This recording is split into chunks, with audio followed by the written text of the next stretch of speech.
Kembali di Kompas Petang, Saudara. Polisi militer Kodam Jaya menyatakan tengah memeriksa oknum TNI yang diduga terlibat dengan pembunuhan Kepala Cabang Bank BUMN yang disertai dengan penculikan. Saat ini Pomdam Jaya tengah mendalami keterlibatan anggota TNI dalam kasus pembunuhan yang menewaskan Ilham Pradipta. Kasus pembunuhan Kepala Cabang Bank BUMN terungkap setelah korban ditemukan tewas di area persawahan di Kabupaten Bekasi, Jawa Barat.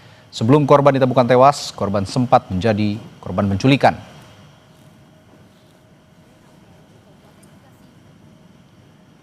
Dalam keterangan tertulis kepada Kompas TV, Komandan Polisi Militer Kodam Jaya Kolonel Doni Agus Priyanto menyatakan, masih kami periksa dan dalami itu, katanya.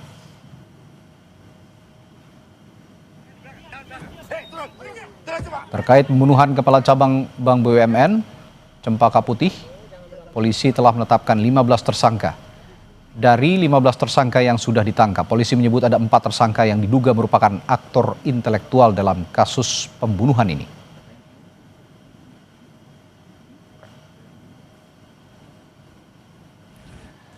Soal dugaan keterlibatan oknum TNI di kasus pembunuhan Kepala Cabang Bank BUMN, kita akan bahas bersama psikolog forensik Reza Indragiri. Selamat sore, Pak Reza. Selamat sore, Assalamualaikum. Waalaikumsalam warahmatullahi wabarakatuh.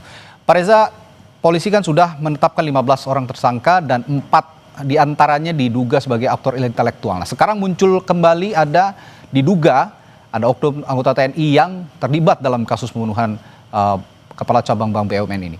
Apakah ini bisa jadi anggota TNI ini malah yang menjadi aktor utamanya di balik kasus ini? Kita gunakan kata oknum ya, bukan anggota TNI tapi oknum anggota. Ya, oknum anggota TNI. Kemungkinan bisa saja, karena itulah dalam perbincangan di Kompas TV sekian waktu silam saya sudah mengatakan paling tidak ada sekitar 4 klaster yang perlu ditelisik oleh pihak kepolisian untuk memastikan siapa perannya apa. Sehingga kemudian tidak bisa tentukan pasal apa yang dikenakan kepada mereka, bentuk pertanggungjawabannya seperti apa. Nah, pada sisi lain saya sudah sempat berbincang dengan kuasa hukum 4 orang warga yang disebut-sebut melakukan penculikan atau penjemputan paksa terhadap korban. Dari apa yang kami perbincangkan, terus terang saya belum menangkap adanya indikasi atau tanda-tanda bahwa oknum tersebut berkedudukan sebagai orang yang mengotaki, orang yang mendalami, orang yang paling punya kepentingan bagi peristiwa ini. Bahwa ada oknum yang terlibat, tampaknya sulit untuk disangkal. Tapi sekali lagi, kita ingin menempatkan oknum ini pada klaster yang mana?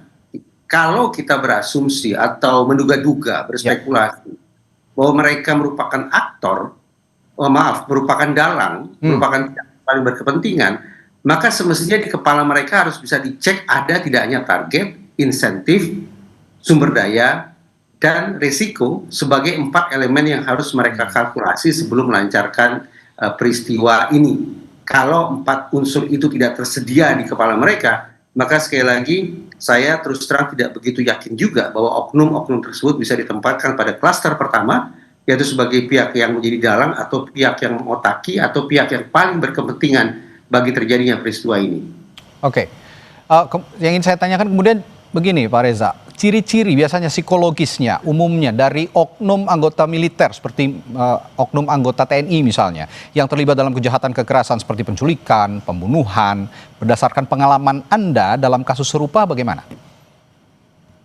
Lazimnya perilaku pelanggaran aturan organisasi yang berlangsung di organisasi berseragam, katakanlah demikian. Paling tidak ada 2 faktor yang dominan. Pertama, adanya kepentingan-kepentingan pribadi yang muncul dan bertentangan atau bertolak belakang dengan kepentingan organisasi.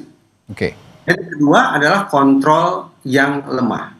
Kontrol yang tidak kuat terhadap mereka-mereka yang sudah punya kepentingan pribadi yang bertentangan dengan kepentingan organisasi. Mungkin bisa diperluas juga. Kalau kita bayangkan bahwa peristiwa semacam ini artinya keterlibatan oknum itu berlangsung berulang dan tidak kunjung kemudian mendapatkan penindakan, baik itu misalnya sanksi etika atau sanksi pidana, maka patut bagi kita untuk menambahkan satu kemungkinan elemen lagi, satu kemungkinan faktor lagi, yaitu yang disediakan sebagai code of silence, kode senyap, bahwa sesama sejawat memang punya kecenderungan untuk menutup-nutupi kesalahan, bahkan kejahatan yang dilakukan oleh kolega mereka. Sekali lagi, ini sifatnya spekulatif, tetapi paling tidak 3 kemungkinan itu yang barangkali juga bisa menjelaskan kenapa lagi-lagi ada keterlibatan oknum dalam peristiwa pidana. Kepentingan pribadi, kontrol yang lemah, dan kecenderungan kolega untuk menutup-nutupi kejahatan atau kesalahan yang dilakukan oleh sesama mereka. Bagaimana dengan faktor psikologis dini seperti stres pasca trauma misalnya atau gangguan kepribadian antisosial? Apakah ini juga ada pengaruhnya terhadap profiling seorang oknum anggota TNI yang terlibat dalam kasus kejahatan? Ada banyak teori atau perspektif yang bisa kita letakkan di atas meja untuk menjelaskan mengapa ada orang yang melakukan perbuatan jahat. Ada yang melakukannya dilatar belakangi oleh motif emosional, ada yang dilatar belakangi oleh motif instrumental, ada juga yang diakibatkan akibat adanya gangguan-gangguan atau ketidakstabilan dari sisi mental. Ada sangat banyak sekali teori tentang hal itu. Tetapi bagi saya pribadi, karena saya bukan orang psikologi klinis, saya adalah orang psikologi forensik, sesungguhnya saya ingin mencoba mengesampingkan segala macam diagnosis kah atau penjelasan-penjelasan spekulatif kah itu yang justru bisa menjadi celah hukum bagi pelaku pidana untuk lolos dari jerat hukum. Jadi saya menghindari anggapan ada pelaku pidana yang mengalami stres hebat, mengalami trauma, mengalami gangguan jiwa, ataupun sekali lagi sebutan-sebutan lainnya yang sadar tidak sadar justru bisa memberikan peringanan sanksi atau bahkan pembebasan sanksi pidana dari mereka. Oke, saya ingin beranjak kepada keterkaitan satu sama lain tersangka termasuk dugaan keterlibatan oknum anggota TNI ini. Apakah menurut Anda mereka ini saling kenal termasuk dengan 4 yang sebelumnya sudah ditetapkan oleh polisi sebagai dalang utama dalam kasus pembunuhan ini? Mengacu pada informasi yang saya peroleh langsung dari kuasa hukum mereka-mereka yang melakukan penculikan atau penjemputan paksa itu, dari orang-orang yang melakukan penculikan itu yang mengenal oknum tersebut hanya 1. Selebihnya tidak kenal, tapi mengikuti apa yang kemudian diperintahkan oleh teman mereka yang 1 itu, yang mengenal oknum tersebut. Oke, baik. Nah, dari perspektif psikologi forensik, Pak Reza, apa kemungkinan profil psikologis seorang dalang yang diduga dalang ya oleh polisi, ada 4 orang ini, dan juga diduga sekarang ada keterlibatan anggota TNI juga yang berprofesi sebagai anggota TNI. Apakah mereka punya pola perencanaan yang matang biasanya atau lebih tidak terorganisir sebenarnya? Kalau kita sebut dalang, berarti kita bisa pakai asumsi bahwa ini merupakan kejahatan berencana. Berarti dalang adalah pihak yang membangun perencanaan itu. Dalam sekian banyak kasus, selalu saya katakan, pembuktian apakah seseorang memiliki rencana atau tidak, berarti menjadi dalang atau bukan, adalah ketika otoritas penegakan hukum berhasil membuktikan adanya 4 unsur di kepala yang bersangkutan. Tadi sempat saya sebut, sekarang saya elaborasi. Yang pertama yaitu target, bahwa sang dalang ini sudah menentukan bahwa aksi kejahatan tersebut akan mengincar individu tertentu. Jadi tidak ada kemudian ruang bagi misalnya salah tangkap, salah culik, salah bunuh, dan seterusnya. Yang kedua, insentif, bahwa sang dalang sudah memiliki kalkulasi manfaat apa yang akan dia peroleh dari aksi pidana tersebut. Sudah barang tentu, hitung-hitungannya adalah manfaat yang diperoleh haruslah lebih tinggi atau lebih besar daripada cost, daripada biaya yang harus dia tanggung bagi berlangsungnya peristiwa tersebut. Yang ketiga adalah sumber daya. Sang dalang ini menentukan siapa saja yang harus saya libatkan, pada jam berapa operasi harus dilakukan, di tempat seperti apa penculikan harus dilakukan, bagaimana cara mengorganisasi semua pihak agar kemudian sinkron satu sama lain. Itu menyangkut tentang sumber daya atau instrumen kejahatan. Dan yang keempat adalah resiko, bahwa sang dalang juga sudah berpikir ini merupakan aksi berbahaya, sehingga sudah harus dipikirkan sejak dini bagaimana menanggulangi resiko yang bisa datang belakangan agar mereka tidak diseret ke pertanggungjawaban pidana. Nah, sekali lagi, kalau 4 unsur atau 4 elemen itu berhasil dibuktikan ada di kepala sang dalang sebelum operasi jahat ini berlangsung, dan sifatnya kumulatif, artinya seluruh elemen tadi tersedia secara utuh, maka hitung-hitungan di atas kertas itulah sang dalang. Oke, selanjutnya saya ingin juga bertanya, apakah ada pola psikologis seperti white collar criminal atau rasionalisasi moral yang sering muncul pada dalam kejahatan ekonomi yang berujung pada kekerasan seperti dalam kasus ini?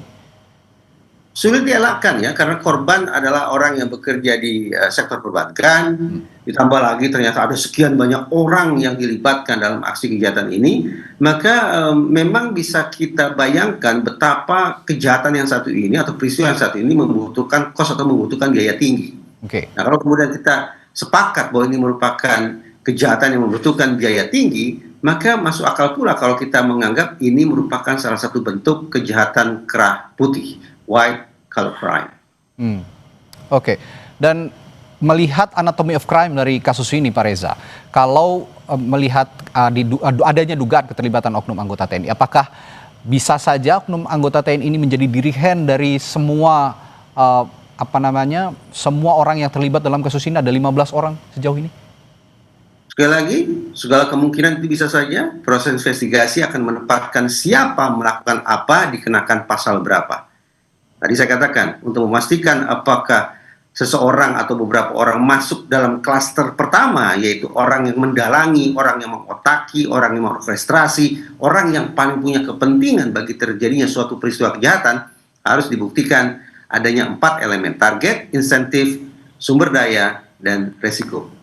Oke, terakhir singkat saja Pak Reza, kalau melihat profil dari para tersangka dalam kasus ini, kira-kira menurut Anda seorang anggota TNI melakukan tindakan kejahatan, apakah ini bisa juga berpengaruh dalam perspektif psikolog forensik terhadap institusi yang bersangkutan?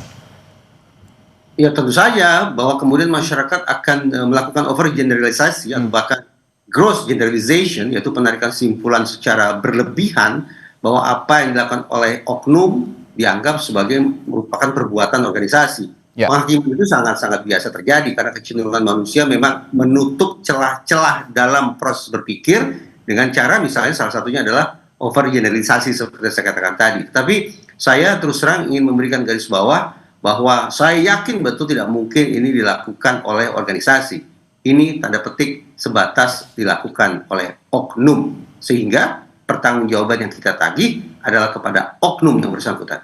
Baik, terima kasih perspektifnya Pak Reza Indragiri, psikolog forensik, telah berbagi perspektif di Kompas Petang. Sampai jumpa lagi, sehat selalu Pak. Terima kasih.